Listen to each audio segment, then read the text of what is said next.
আমরা মেয়েরা হয়েছি স্যারেদের কাছে মেয়ের সমতুল্য। তারা আমাদের সাথে নানানভাবে বাজে ব্যবহার করে, বিশেষ করে সোহাগ স্যারে আর আতাউর রহমান স্যারে।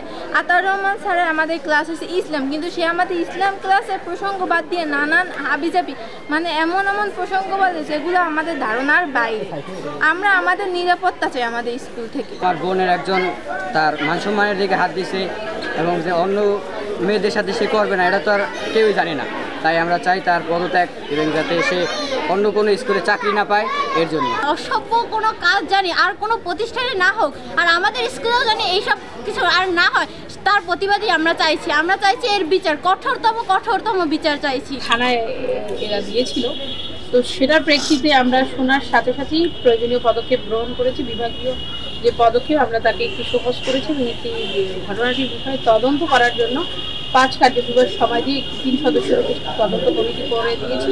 তারাও আপনারা দেখেছেন ইতিমধ্যে তদন্ত কমিটির কর্মকর্তারাও স্পটে ছিল, তারাও এসেছেন এবং সময়ের সাথে সাথে আমাদের এসে এবং আমরা চলে এসেছি। কারণ আপনারা জানেন রাস্তা আটকে থাকলে জনদুর্ভোগ আরও বাড়ে। অনেকগুলো বাস, অনেকগুলো যানবাহন আসলে আটকা ছিল এবং জনগণের মানে বিপর্যস্ত হচ্ছিল। তো এটা শোনার সাথে সাথে আমরা এসে তাদেরকে বুঝিয়েছি যে এটি আসলে একটি আইনগত প্রক্রিয়ার মাধ্যমেই যেতে হবে এবং আইনগত প্রক্রিয়ায় যেতে হলে যে পদক্ষেপগুলো নিতে হয় আমরা সকল সঠিক পদক্ষেপ নিয়েছি ইতিমধ্যে, এবং এটির বিষয়ে ইতিমধ্যে একটি মামলাও হয়েছে থানায় শুক্রবার রাতে।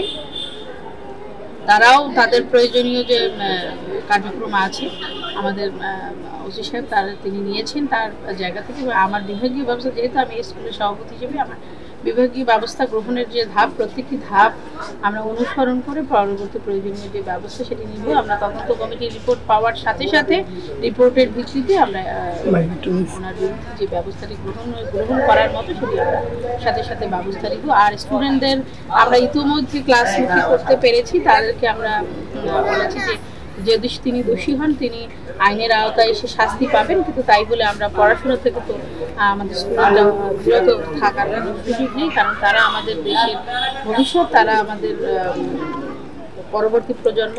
সুতরাং তাদেরকে পড়াশোনামুখী আসলে করতে হবে। আমাদের শিক্ষকরা ইতিমধ্যে ক্লাসে গিয়েছে, স্টুডেন্টরাও ক্লাসে গিয়েছে।